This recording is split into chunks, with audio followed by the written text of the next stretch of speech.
Good morning, everyone. Bonjour tout le monde. Bonjour à tous. Moi, c'est Kaba Bouakar.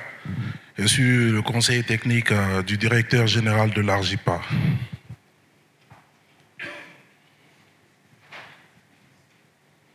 Je suis ici devant vous aujourd'hui pour vous présenter les panélistes qui sont là et qui sont M. Moustapha Camara, qui est le chairman du Sénégal National Lottery. Monsieur Camara. Bonjour tout le monde. Donc c'est Moustapha Camara, président du conseil d'administration de la LONASE, la Loterie nationale sénégalaise. And I was presenting Mr. Moustapha Camara. He's the chairman of Senegal Lottery. And for the second is Mr. Franklin Djombe. Monsieur Franklin Djombe, s'il vous plaît, présentez-vous. Ok. Bonjour à tous. Je suis Maître Ngabé Franklin, avocat au Cameroun. Heureux d'être là. That was Mr. Franklin Djombe, gaming regulator of Cameroon. For the third party, we are introducing Mr. Alaba Medelezi from Togo. Monsieur Alaba Medelezi. Bonjour à tous, je suis Richard Medelezi Alaba du Togo et je suis un juriste spécialisé dans la régulation des jeux de hasard. Thank you, merci. We are introducing in the fourth Monsieur Savané Si Suleiman, Deputy Chairman of Gaming Regulator of Guinea. Monsieur Suleiman Sissé, s'il vous plaît, présentez-vous. Bonjour à tous. Je m'appelle Suleiman Si Savané, directeur général adjoint du secteur de jeux et pratiques assimilées en jeu, en Guinée plutôt. Thank you, Mr. Savané. Merci, Mr. Savané. In the fifth, that is not the last. That's Mr. Damien Raymond. That's the COO of Sharp Vision. Okay. Monsieur Damien Raymond, COO de Sharp Vision. Merci de vous présenter au public, s'il vous plaît. Bonjour, effectivement, Damien Raymond, directeur des opérations chez Sharp Vision. Merci, Monsieur Damien. Thank you for everyone to be here today. This is a French-speaking country, people that have been here to present you how we do the gaming lottery in West Africa, because they are the most speaking French countries. So today we are around them. They're gonna help us understand how the gaming is happening in the French country speaking and how everything goes there. So, Mr. Alaba, can we talk about a little bit how Togo gaming is happening? Pouvez-vous nous parler un peu de comment le secteur des jeux s'effectue dans les pays francophones, spécialement au Togo? D'accord, merci beaucoup, cher modérateur. Voilà, le Togo, pour ceux qui ne le connaissent pas, c'est un pays qui est en Afrique de l'Ouest. On est 8 millions. On est un pays qui est situé entre le Ghana à l'ouest, le Bénin, la République du Bénin à l'est et le Burkina Faso au nord. Et on a eu une ouverture sur la mer. Donc, pour revenir à notre secteur des jeux au Togo, il faut préciser que donc, il faut préciser que au Togo, nous avons un cadre réglementaire, un cadre juridique qui date de 2006. Et c'est un cadre qui place la Loterie nationale togolaise, qui est la société d'État qui exploite les jeux du hasard et qui en a le monopole, au centre de l'activité des jeux au Togo. Donc, c'est la Loterie nationale togolaise qui est l'acteur majeur. C'est elle qui a le monopole, c'est elle qui a le droit d'accorder des concessions pour tous les opérateurs des jeux du hasard qui souhaitent s'installer au Togo. Et c'est également elle qui joue le rôle de régulateur et d'arbitre, conformément à réglementation. Mais à côté d'elle, il y a un organe qui également l'accompagne, qui s'appelle le comité technique d'études et de contrôle. Alors, ce comité technique a essentiellement un rôle d'accompagnateur, parce que au sein de ce comité, c'est également la LONATO qui joue le rôle principal. C'est le directeur général de la LONATO qui est le président de ce comité, et c'est également la LONATO qui joue le rôle de secrétariat permanent de ce comité technique et de contrôle. Donc, en quelque sorte, on peut dire que pour le moment, notre cadre réglementaire fait la part belle, où la LONATO joue un peu le lion. Elle a une part de lion dans tout ce qui est jeu de hasard. À ce jour, nous avons du côté du marché essentiellement 2 opérateurs. Il y en avait 3, mais il y a un à qui on a retiré la licence assez récemment parce qu'il a accumulé officiellement des dettes fiscales qu'il n'a pas pu payer. Aujourd'hui, nous avons essentiellement 2 opérateurs, naturellement la LONATO, mais également une société que vous connaissez tous, qui est un peu partout, qui s'appelle Privébet. Donc, il y a aussi pas mal de demandeurs qui souhaitent avoir des licences ou des concessions. Tout cela est à l'étude parce qu'il faut reconnaître que notre cadre réglementaire qui date de 2006 doit se moderniser, il doit évoluer pour ressembler un peu aux mécanismes que nous voyons ici, qui sont des mécanismes de modernisation, qui placent un régulateur au-dessus des opérateurs pour jouer le rôle de contrôleur et d'arbitre. Voilà. Donc, je vais peut-être m'arrêter là, comme les autres doivent aussi parler. Merci beaucoup, Voilà, merci. M. Alaba. Et pour continuer, j'aimerais dire aux panélistes de nous aider par rapport, le plus quand vous parlez en français, de prendre du temps, vu que le traducteur aussi est un peu lent dans la traduction. Donc, on prend du temps pour que le traducteur traduise en anglais, pour que tout le monde puisse comprendre, pour que vous soyez sur la même longueur d'onde. Donc, à M. Savané aussi, la même question de comment se passe le secteur du jeu et pratiques assimilées en Guinée. Je vous remercie. C'est avec un réel plaisir que je me retrouve devant vous aujourd'hui pour parler de la situation du secteur de jeu en République de Guinée.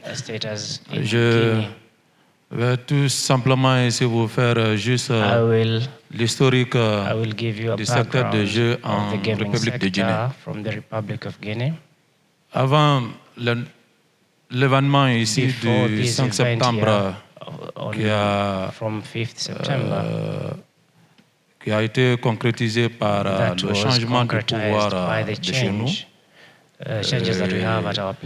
L'autorité actuelle a jugé nécessaire ici de séparer la régulation à l'exploitation qui était dévolue ici à la Société nationale de loterie, qu'on appelle en Guinée la LONADI. Donc, avant la régulation était faite ici par la LONADI. Et l'autorité a dit qu'on ne peut pas être juge et arbitre à la fois. Donc, c'est ce qui les a amenés ici à séparer de la régulation à l'exploitation. Aujourd'hui, nous, en tant que nouvelle autorité de la régulation, nous sommes en train ici de mettre en place un cadre juridique réglementaire en Guinée pour pouvoir permettre ici à l'ensemble des acteurs de l'industrie des jeux d'avoir une même chance, d'améliorer a change leurs conditions ici and so that we can d'activité, improve their de faire en sorte que tous les intervenants bearing in dans mind that le all secteur ici, participants dans in le the secteur sector, de jeu, in the se gaming voient sector, rassurés they must be et given some promouvoir aussi reassurance. We le need jeu also to responsable. promote responsible En même gaming. temps, At the same time, puisque le jeu because de hasard ici, gaming c'est un monde ici is, qui est en proie, c'est-à-dire de beaucoup d'insécurité, de blanchiment d'argent. Et nous essayons ici de faire en sorte que tout cela se passe dans un cadre réglementaire. Donc nous sommes en train pour le moment ici à mettre ce cadre réglementaire-là et en même temps mener une lutte farouche contre le jeu illégal aujourd'hui qui mine ici le secteur des jeux en Guinée. Aujourd'hui, qui fait que les sociétés de jeux qui sont légalement ici installées se voient face à une concurrence ici déloyale parce qu'il y a d'autres qui payent les taxes, il y a d'autres qui ne payent pas, qui sont dans l'ombre et qui profitent ici sous le dos ici de l'État et de la population, voire même qui exposent ici les parieurs à beaucoup de dérives. Donc, notre troisième combat aussi, c'est de lutter contre ces sociétés de jeux illégales. Donc, en quelque sorte, voici la situation actuelle ici du secteur de jeux en République de Guinée. Merci, M. Savané, de la République de Guinée. Maintenant, je vais m'adresser à M. Moustapha Camara du Sénégal de nous parler comment le secteur de jeux se présente au Sénégal. Kindly speak to us how the gaming sector is in Senegal. Bonjour tout le monde. Hello everyone. Le Sénégal, donc juste, je vais faire un peu de marketing là. Donc le Sénégal, c'est un peu à la pointe ouest de l'Afrique. C'est un pays de 18 millions d'habitants. C'est le pays de la Teranga. La Teranga, ça veut dire l'hospitalité. C'est un pays qui a une culture extrêmement riche, comme beaucoup partout en Afrique. Je ne dis pas qu'on a la culture la plus riche, mais on a une culture extrêmement riche. Donc ça, c'est un peu pour vendre un peu le Sénégal. En termes de jeu, pour venir donc à l'essentiel, si ça peut aider aussi la translation, je peux parler en anglais. Si ça peut aider. Donc, je continue en français, donc s'il n'y a pas de problème. I can continue in French if there's no problem. Au niveau des jeux, donc, la LONASE, qui est la société nationale du Sénégal, est une vieille institution qui a été créée dans sa nouvelle forme par un décret de 1987. La LONASE donc, a le monopole de la régulation, de l'organisation et de l'exploitation des jeux au Sénégal. Donc, ces dernières années, même si la LONASE a conservé le monopole du physique, la LONASE donc, a fait l'effort d'ouvrir le online à des opérateurs privés. Donc, ils bénéficient d'une licence pour opérer au Sénégal. Et cette licence, bien sûr, est assujettie à un cahier de charges très rigoureux où toutes les spécifications du jeu responsable sont décrites dans ce cahier de charges que les opérateurs doivent respecter. En termes de limites, les limites sur le montant en jeu, les limites sur le temps de jeu, etc. Donc, ce qui est le standard du jeu responsable. Voilà, donc, si... pour juste peut-être conclure sur cette présentation au niveau de la LONASE, au niveau des opérateurs, nous en avons 16 en ce moment au Sénégal, des opérateurs privés plus la LONASE, bien sûr, comme j'ai dit, qui a le monopole aussi de l'exploitation. Et au niveau du jeu, c'est le monopole de la LONASE. Il n'y a que la LONASE avec quelques partenaires. Mais ces partenaires travaillent pour la LONASE qui peuvent exercer au Sénégal. Voilà donc brièvement une présentation de la loterie nationale sénégalaise. Merci beaucoup, M. Moustapha Camara. I would like everybody to understand that the French-speaking countries have a lot of things to say for you guys to understand how different it is in the English-speaking countries, how the gaming work differently than the French-speaking countries. So they want to take more time to explain it for you guys to understand how things work in West Africa, in French-speaking country, gaming sector, and the same thing, they want to understand what is happening in English-speaking country, since we all Africans. So, is Mr. Franklin Jumbe? Can you please explain us about the gaming sector in Cameroon, s'il vous plaît? Parlez-nous un peu du secteur des jeux au Cameroun. Okay, thank you for giving me the floor. I have to speak in French since it's a French panel. Cameroon is a bilingual country, so I easily find my way to both languages. But here I was speaking French. Yesterday I was speaking English, so for our French speakers. Donc, je vais parler d'un point de vue juridique. Je vais parler strictement d'un point de vue juridique. L'environnement réglementaire au Cameroun concernant les jeux, à mon avis, est un peu contraignant aux investisseurs. Elle est contraignante aux investisseurs. Pourquoi? Parce que d'abord, les modalités pour obtenir une licence au niveau du Cameroun, pour des paris de jeux en ligne, sont énormes. Et à part ça, il y a aussi ce qu'on appelle en anglais le entry fee, qui est aussi exorbitant. Oui, qui est vraiment exorbitant. On parle d'un montant de $520 000 qui est payé dans les caisses de l'État. Et aussi, à part ça, vous devez faire un dépôt de garantie qui est de 200 millions de francs CFA. Donc, avec toutes ces exigences contraignantes au niveau de l'investisseur, ça peut ralentir l'investissement dans le domaine des jeux en ligne. Mais car cela nous tient, le secteur, c'est un secteur libéralisé. Il n'y a pas de monopole. Tout investisseur peut venir investir tant que vous avez accompli tout ce que la réglementation en vigueur exige par rapport aux investisseurs. Le marché est grand. Nous sommes à peu près 26 millions d'habitants au Cameroun. Donc, c'est un secteur qui peut apporter beaucoup de potentialités au niveau des investisseurs. Merci, M. Franklin. M. Damien, CEO de Sharp Vision, pouvez-vous nous parler de Sharp Vision un peu, de comment Sharp Vision pense s'installer et aider les Africains dans le secteur des jeux?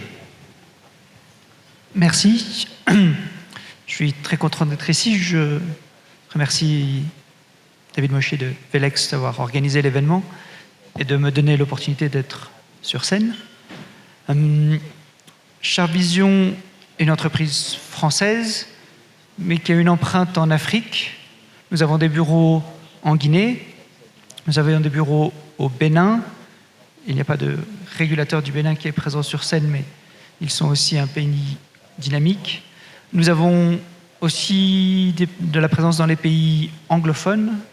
Je parle en français, mais on a aussi donc en Afrique du Sud des bureaux. Et effectivement, il y a en ce moment dans le monde une vague de régulation. La régulation est quelque chose d'important et on voit que c'est en train de se développer et tous les pays cherchent à trouver les moyens de réguler. Et c'est important pour Sharp Vision, c'est un sujet qui nous passionne. L'entreprise a été créée dans le but d'apporter des solutions aux régulateurs, des solutions techniques. Mais avec le temps, nous comprenons de mieux en mieux les régulateurs, nous comprenons leurs problèmes et nous essayons d'apporter les solutions à tous les enjeux, effectivement africains et aussi dans le reste du monde. Merci beaucoup, Mr. Damien. Thank you, Mr. Damien, for speaking about how Sharp Vision can help the other countries, it can be French speaking or others, about the monitoring system and the system you guys have in. Ok, Monsieur Franklin Djombe, la question est la suivante. Quels, selon vous, les principaux obstacles juridiques à la sortie du modèle centré sur la loterie et ces obstacles relèvent-ils des contraintes constitutionnelles ou structurelles plus larges au Cameroun? Bon, pour sortir les contraintes de l'ancien système de la loterie, bon, les contraintes, il n'a jamais en fait eu de véritables contraintes puisque notre loi, elle date de 2015 avec un décret d'application de 2019, donc qui s'arrime avec le système modernisé des jeux. Donc, il n'y a jamais vraiment eu de contraintes pour transposer entre l'ancien système de la loterie aux nouvelles donnes des jeux qui sont en vogue en ce moment, puisque l'ancien système s'arrime et s'adapte avec le nouveau concept des jeux en ligne. Donc, la loi a pris en considération toutes les modifications qui peuvent avoir, qui viennent avec des jeux en ligne et des jeux de paris-foot. Donc, il n'y a vraiment pas eu ce genre de contraintes. Maintenant, pour les contraintes constitutionnelles, c'est plus sur la protection des couches vulnérables et aussi la protection des mineurs. Oui, étant donné que la Constitution exige, qui vient de la réglementation en vigueur, qui exige que les couches vulnérables doivent être protégées et aussi des mineurs, même comme ce n'est pas appliqué. Oui, je l'ai dit hier ici au plateau que si vous allez au Cameroun, vous allez voir des stop-shops, des kiosques de loterie et à côté des établissements scolaires, à côté des hôpitaux et à côté des prisons qui normalement ne doivent pas être là. Donc c'est pour ça que j'avais insisté tellement hier qu'il fallait qu'il y ait un suivi de la réglementation en vigueur qui régit le secteur. Merci beaucoup. À Monsieur Kamara Mustafa, le Sénégal est souvent considéré comme l'un des leaders régionaux en matière d'adaptation technologique. Comment votre autorité de régulation se prépare-t-elle à encadrer les plateformes de jeux basées sur l'intelligence artificielle ou d'autres outils pareils? Je ne pense pas qu'au Sénégal, on n'en est pas encore. On a fait un chemin, on a fait du chemin. Le Sénégal, maintenant, a une plateforme centralisée où on a une vision globale des données. Donc, ce qui aide en termes de la taxation, c'est-à-dire que de taxer réellement les revenus et que les opérateurs payent leur dû, contrairement à l'ancien système qui était déclaratif. Et aussi avoir les données. Donc ce que je dis, c'est on est sur la bonne voie parce qu'on a déjà collecté les données. Maintenant, ce qu'il faut, on n'en est pas encore là, mais très prochainement. Donc l'étape suivante, c'est bien sûr en fait, l'utilisation et l'exploitation de ces données. Donc comme je disais hier, je pense dans une de mes déclarations, c'est que les données, c'est de l'or. Data is gold, data is power, as we say in English. Et la première étape, je pense, des régulateurs en Afrique, enfin c'est le conseil que je donne à tout le monde, c'est d'essayer d'avoir le maximum de données. Donc quand vous avez les données des joueurs, vous pouvez mieux les protéger.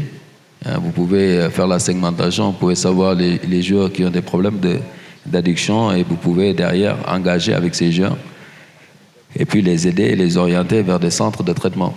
Et ceux qui sont en risque de tomber dans les jeux excessifs aussi, vous pouvez les engager et puis faire l'éducation qu'il faut, c'est passer la communication pour les avertir ou les informer en fait, des dangers qu'il y a devant. Donc, bien étant quelqu'un de technique, venant du secteur technique, j'étais développeur dans le temps. Ma vision, c'est que avec AI, c'est-à-dire l'intelligence artificielle ou IA en français, Je pense que la prochaine étape qu'on va faire, c'est d'essayer de leverage, c'est-à-dire d'utiliser les bénéfices et de s'appuyer sur l'intelligence artificielle pour une meilleure exploitation des données que nous avons. Donc, maintenant, les choses ont changé. Le monde a l'intelligence artificielle et quand vous avez des données, vous pouvez faire beaucoup de choses avec l'intelligence artificielle. Donc, en termes même, je dis que les limites, bon, c'est très beau d'avoir un cahier de charges, de donner ça aux opérateurs avec des limites, et que les opérateurs aussi sur leur site, ils ont toutes les caractéristiques ou fonctionnalités pour permettre aux joueurs de paramétrer leurs limites en termes de jeu, en termes de mise. Mais je pense que malheureusement, peu de joueurs sont même informés ou savent faire leurs limites. Et je pense que la prochaine étape, c'est d'utiliser l'intelligence artificielle que nous, au niveau de la plateforme centralisée, nous pouvons prévenir ou empêcher certains joueurs de continuer quand ils dépassent certaines limites, on peut bloquer ces joueurs-là pour qu'ils et les empêcher de continuer à jouer et puis leur donner aussi assez de temps pour réfléchir, ce qu'on appelle le cooling off period, c'est-à-dire que les joueurs peuvent arrêter, réfléchir et revenir plus tard jouer. Donc, je pense qu'avec l'intelligence artificielle, c'est une énorme possibilité, c'est une grosse opportunité pour enfoncer les jeux responsables. C'est comme ça que je vois l'intelligence artificielle. Et puis d'un autre côté aussi, l'intelligence artificielle nous permettra de mieux lutter contre l'offre illégale. L'offre illégale, comme je disais hier, c'est le premier risque, le plus gros risque en fait de ce marché. Enfin, des gens qui sont offshore, qui ne payent pas les taxes, qui n'ont pas les mêmes obligations et qui n'ont pas non plus la même vision du jeu responsable. Enfin, ça ne les intéresse pas. Et puis leur modèle économique est surtout basé sur l'accessibilité et de faire de l'argent le plus rapidement possible. Avec la technologie qu'il y a en ce moment, qui existe, on peut avoir une plateforme qui pourra nous permettre de bloquer le maximum les jeux, enfin l'offre illégale. Je ne dis pas que c'est la solution idéale, parce qu'on sait bien que ces gens-là vont essayer toujours de trouver une solution pour outpasser, pour passer par une porte. Mais je pense que c'est un bon début de s'appuyer sur l'intelligence artificielle avec les outils technologiques qui existent, essayer de lutter contre l'offre illégale. Voilà donc la position, enfin là que je vois le Sénégal aller dans ce sens-là en termes de révolution digitale. Merci beaucoup, M. Camara. J'aimerais faire une plaidoirie par rapport au temps, parce que nous devrions être un peu brefs dans nos réponses, pour que nous puissions pour que tout le monde puisse répondre aux questions. Et j'aimerais faire cette doléance. À M. Sisavané de la Guinée. La Guinée a amorcé une ouverture vers les paris sportifs et les jeux numériques. Quels sont les vides réglementaires encore présents et quelles stratégies mettez-vous en place pour les combler? OK. Par rapport aux différents types de jeux qui existent en Guinée, le jeu qui était le plus dominant là-bas, c'était le jeu physique, donc le PMU. Et aujourd'hui, avec l'intelligence artificielle, le monde du jeu a évolué. Et cela nous amène ici à faire face à une augmentation ici à outrance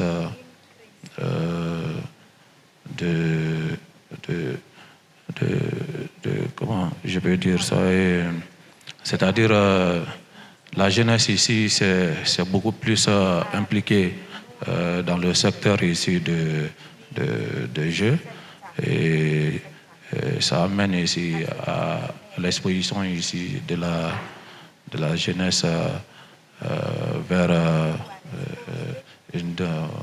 je dirais ici une dépravation ici de beaucoup de choses chez nous. Ça cultive d'ailleurs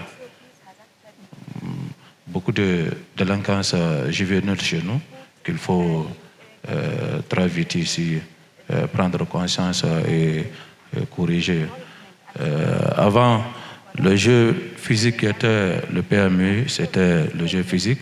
Et aujourd'hui, le pari sportif ici a fait ancrage et le monde du secteur de jeu de chez nous est dominé par le pari sportif. Merci beaucoup à M. Savané. À M. Alaba Medelezi, dans un contexte d'intégration régionale à travers l'UEMOA et la CEDEAO, voyez-vous une opportunité de créer des réglementations harmonisées entre les pays francophones? Je vous remercie quand même pour cette intéressante question. Le processus d'harmonisation est toujours assez intéressant. Ce n'est pas seulement uniquement pour le secteur des jeux de hasard. Comme vous le savez, nous sommes dans pas mal de processus d'intégration en Afrique de l'Ouest et même en Afrique centrale et en Afrique australe.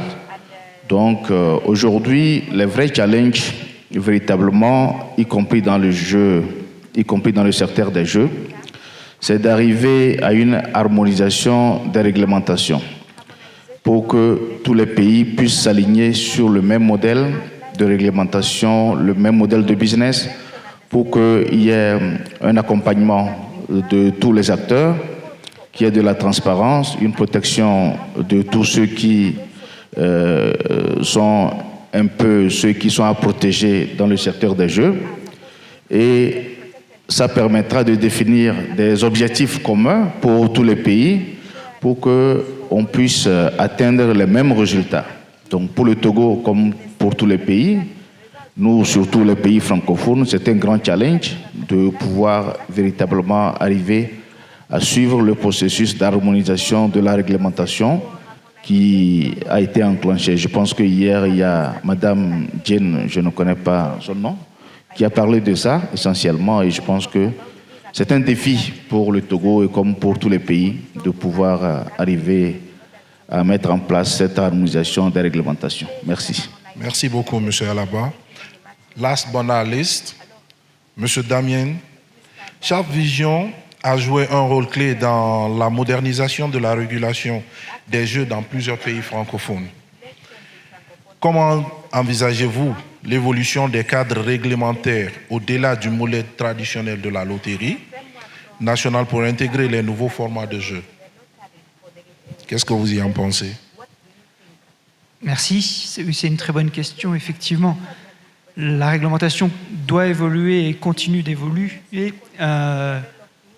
Les opérateurs de jeux cherchent constamment à innover. Et donc, c'est le rôle des régulateurs de suivre ces marchés. Et nous, en tant qu'apporteurs de solutions, on fait de la veille technologique pour suivre effectivement, que ce soit dans les types de jeux, que ce soit dans les méthodes de bonus, que ce soit dans les moyens de paiement, aussi dans les crypto-monnaies. Donc, constamment, on cherche des solutions et on apporte des solutions au fur et à mesure. On voit des tendances émerger. Il y avait une très bonne question sur l'intelligence artificielle. Effectivement, l'intelligence artificielle aide les opérateurs de jeux, mais aide aussi les régulateurs. On peut mettre des outils pour à la fois voir des comportements joueurs, à la fois détecter des sites. Donc on a déjà mis en place chez Sharp Vision des outils dans ce sens. Et on améliore constamment nos outils, les outils qu'on fournit aux régulateurs, pour que les régulateurs soient toujours à même de jouer leur rôle. Les missions du régulateur, c'est effectivement de faire en sorte que le jeu soit fait dans un environnement qui soit juste, égalitaire, responsable. Les régulateurs ont le rôle de protéger leurs joueurs. Et donc effectivement, nous apportons les outils pour que le jeu se passe correctement. Merci beaucoup, M. Damien. Et ma question serait la suivante à tous les panélistes. Quel enseignement peut-on nous tirer des marchés anglophones, comme le Kenya ou le Nigeria, en matière de régulation indépendante et agile dans le secteur des jeux? Avec vous, M. Alaba. C'est toujours bien de commencer par moi. Donc, je dirais que souvent, c'est comme dans la vie. Quand vous voyez quelqu'un qui fait mieux que vous, vous essayez forcément d'apprendre et de copier intelligemment et de pouvoir améliorer ce qui se fait chez vous. Donc, de la même manière, dans nos pays, et moi je suis ici pour le Togo.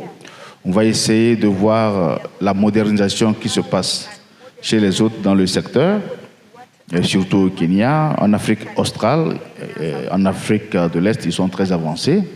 Pour copier ces modèles, on a eu la chance de rencontrer pas mal d'acteurs qui proposent des solutions, que ce soit des solutions réglementaires, des solutions techniques, des business models. On va essayer de s'inspirer de tout ça et proposer des modernisations chez nous pour qu'on puisse aussi aller à cette école. Merci. Merci beaucoup. Monsieur Savané de la Guinée. OK.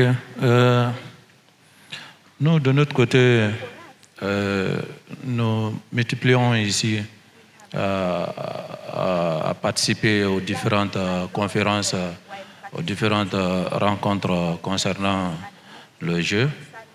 Et ce que nous avons compris à travers ces différentes conférences, c'est que dans les pays anglophones, c'est le casino qui est beaucoup plus développé, ce qui n'est pas le cas chez nous.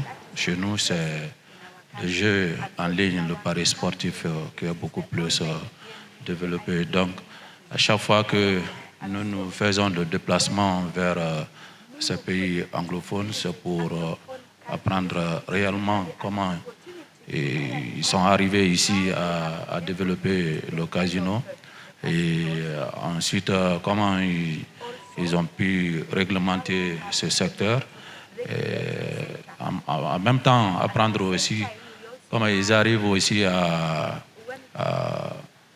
gérer un autre segment de jeu qui est la machine à sous, qui est aujourd'hui un grand problème chez nous. Et la fois dernière, nous étions au Botswana. À travers la régulation du Botswana, nous avons posé des questions aux autorités ici, et qui nous ont donné assez de conseils, et qui nous ont permis ici à avoir d'autres connaissances sur ce segment de jeu. Donc, à chaque fois que nous venons ici à participer à ces conférences-là, c'est un plus pour nous, ça nous aide et ça nous permet ici d'améliorer nos cadres d'exploitation, nos cadres juridiques, voire même parfois la fiscalité aussi. Merci beaucoup, M. Savané. La même question vous revient, M. Camara du Sénégal. Ouais, je pense qu'il y a beaucoup de choses que nous faisons très très bien au Sénégal et puis il y a peu de choses aussi que nous ne faisons pas bien. Et donc ces rencontres permettent en fait d'échanger. Nous apportons et nous rentrons avec. Donc je pense que c'est dans les deux sens. C'est pas que nous allons venir juste pour apprendre, mais aussi ils peuvent apprendre de nous. Moi, ce que je retiens quand on va discuter avec les collègues, par exemple, du Kenya, je sais que, comme je dis tout le temps, et ça, c'est quelque chose que nous avons reconnu et que nous disons souvent, c'est que si c'est beau, tous ces pays-là, on a une réglementation. Je pense que tous les pays d'Afrique ont une réglementation pour les jeux. C'est bien écrit sur le papier. On fait des cahiers de charges, bien écrit souvent dans un français très très bon, mais malheureusement derrière, il n'y a absolument rien pour faire respecter ces réglementations. Et je pense que si nous devons apprendre des choses, c'est plutôt comment faire respecter cette réglementation. Et je sais qu'ici au Kenya, en discutant avec des collègues, vous avez accès par exemple aux logs des serveurs des opérateurs. Et ça, c'est quelque chose. Et c'est quelque chose, par exemple, que moi, j'aimerais bien qu'on ait aussi au Sénégal, que nous pouvons avoir accès. Nous devons demander aux opérateurs de nous donner accès à leurs logs au niveau des serveurs. Comme ça, nous pouvons faire la réconciliation des données. Parce que, comme je dis, data, c'est gold, c'est de l'or. Les données, c'est de l'or. Mais les données ne valent que si elles sont réconciliées. Si elles ne sont pas réconciliées, ce n'est pas the source of truth, comme on dit en anglais. Donc voilà, donc c'est quelque chose, c'est un point que j'ai appris ici, en tant que parlant avec les collègues kenyans. Mais d'une manière générale, je pense que nous avons aussi beaucoup de choses au Sénégal à donner aux autres. Merci beaucoup, M. Camara. La même question vous revient, M. Franklin. Oui, vous savez, la technologie, elle est beaucoup avancée à l'Afrique de l'Est. l'Afrique de l'Ouest aussi. L'Afrique centrale, en général, elle est un peu en recul. Oui, elle est un peu en recul. Donc, quand nous venons dans des conférences telles que celles qu'on est en train d'organiser maintenant, on apprend beaucoup de choses. On cause avec ceux qui, dans les pays, la technologie est plus avancée et la réglementation aussi est vraiment de rigueur. Et on voit où nous avons des lacunes de notre côté dans notre pays et on essaie de combler ce vide-là. Donc, c'est se rapprochant des gens qui ont une technologie plus avancée, une réglementation un peu plus accrue et libéralisée, que nous, on apprend et puis on voit comment on peut impulser cette notion-là dans notre réglementation aussi pour que nous ayons aussi un environnement de jeu aussi modernisé et libéralisé. Merci beaucoup, M. Franklin. M. Damien. Oui, c'est un sujet très intéressant et effectivement un apporteur de fournisseur de solutions. On voit différents régulateurs, on voit différentes méthodes et on s'intéresse aussi partout dans le monde aux différentes méthodes, pas que Afrique de l'Est, Afrique de l'Ouest, mais aussi dans les autres continents. Hier, au cours de la journée, une personne disait c'est important de faire un concours de beauté, beauty pageant, pour choisir un peu la meilleure régulation. C'est un peu ça l'idée, effectivement. Il faut aller chercher. Il y a toujours des améliorations qu'on peut faire. Le monde évolue. La question précédente sur le monde change, les opérateurs changent. Il faut toujours s'améliorer. Et c'est effectivement en observant qu'on peut réussir à aller vers une meilleure solution. Merci beaucoup, M. Damien. Et nous allons partir avec la dernière question pour tous les panélistes. Constatez-vous une montée en puissance des opérateurs informels ou non agréés à cause des failles réglementaires? Quelles sont vos réponses face à ce phénomène? Monsieur Damien. Effectivement, hier aussi, un des conférenciers a parlé du jeu illégal et on sait que c'est un sujet dans le monde entier, pas que en Afrique.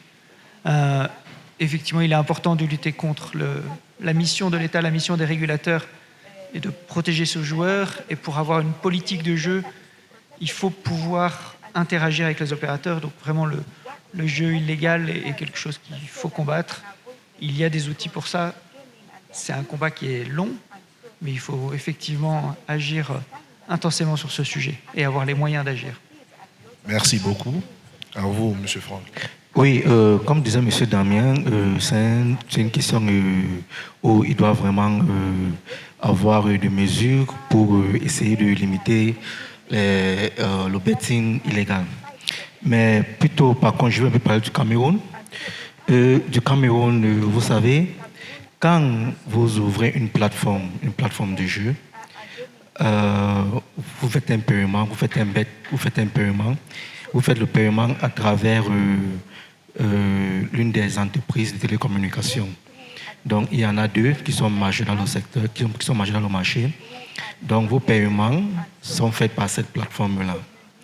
Donc, avant même d'avoir un compte sur ces plateformes-là, on vous identifie. Vous êtes identifié. Donc, avant que vous accédiez aux plateformes des bêtes, vous êtes déjà identifié au niveau de votre compte Mobile Money.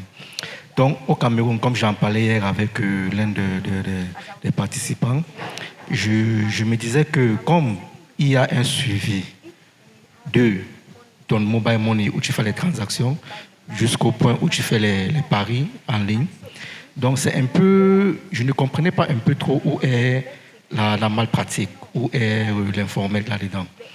Maintenant, je me suis dit, pour d'autres pays qui sont un peu plus développés, il y a des plateformes de jeu où vous pouvez jouer avec des cartes de crédit. Peut-être avec ces cartes de crédit-là, il peut avoir de l'informel. Mais au Cameroun, tous les principaux betting plateformes ont deux modes de paiement, Orange et MTN. Il n'y a pas encore de mode de paiement par carte de crédit. Donc je vois que l'informel et la montée sur le betting illégal, ça peut être plus au niveau des cartes de crédit pour faire les bets internationales. Merci beaucoup, M. Franklin. En une minute, M. Camara, pouvez-vous nous éclaircir par rapport à ça, s'il vous plaît? L'offre illégale, je pense qu'on en a beaucoup parlé hier. Je pense qu'il y en a une super présentation sur comment rendre les opérateurs plus compétitifs à l'offre illégale. Je pense que c'est ça la solution. Il n'y a pas de... Je pense qu'il y a la solution technologique, essayer de bloquer le maximum possible. Mais ça ne va pas tout régler. Donc je pense qu'il y aura aussi encourager l'investissement des opérateurs sur place par l'innovation pour être compétitif par rapport à l'offre illégale. Mais aussi, il y a toute la communication et toute l'éducation qu'on doit faire au niveau des joueurs pour leur montrer que, en fait, jouer sur l'offre illégale, ils ne sont pas licenciés. Donc, vous n'êtes même pas sûr de recevoir, si vous gagnez, de recevoir votre argent. Donc, je pense que ça, c'est une communication qu'il faut faire passer aux joueurs. Mais aussi que ces gens-là ne contribuent absolument à rien, 0 franc, à votre propre pays. Et donc, c'est ça, c'est cette éducation-là et cette communication-là qu'il faudra faire passer. D'abord, la compétitivité des opérateurs qui sont licenciés et l'information et l'éducation aussi des joueurs pour leur montrer qu'en fait, il faudra jouer avec ces licenciés parce que c'est eux qui contribuent à l'économie de votre pays. Merci beaucoup, M. Camara. En 1 minute, M. Savané. J'essaierai juste ici d'ajouter quelques informations sur ce que M. Camara vient de dire. Je dirais ici tout simplement que tous les acteurs ici intervenant dans le secteur de jeu doivent avoir ici un comportement responsable pour que chacun puisse jouer sa partition. Parce que ces sociétés de jeux illégales ici sont encouragées par les mobile money qui les soutiennent. Et en même temps, nous, régulateurs ici, nous devons veiller à l'application ici des lois et des règlements en vigueur et renforcer et enfoncer la communication, surtout auprès des parieurs, en fait. Merci beaucoup. En 1 minute, M. Alaba. Quand je vous remercie, le phénomène des jeux illégaux, c'est d'abord une perte des recettes fiscales pour les pays. C'est énorme. Hier, on parlait du 10% avec Mainstream, mais je pense que dans nos pays, c'est un peu plus. Et puis, c'est aussi une perte pour les opérateurs qui sont légalement installés. Et c'est aussi exposer tous ceux qui le font à tous les risques, parce qu'ils peuvent finir en prison. On peut les arrêter et tout ça, et donc ça déstabilise un peu la société. Je pense que ce qu'il faut faire, c'est de mettre en place des instruments technologiques. Ça, aujourd'hui, on sait le faire à travers des plateformes sur lesquelles chacun se connecte. Et puis encadrer tout ça juridiquement pour que les acteurs, que ce soit les opérateurs qui offrent ces services-là, ou que les usagers qui font recours à ce service, il faut les mettre devant leurs responsabilités pour qu'ils savent ce à quoi ils s'exposent quand ils le font. Voilà, comme ça, en 1 minute, il faut que je puisse m'arrêter là. Merci beaucoup, M. Alaba. Thank you so much, everyone. And I was glad sharing this stage with these nice panelists. It was a pleasure. Thank you. And merci beaucoup à tout le monde.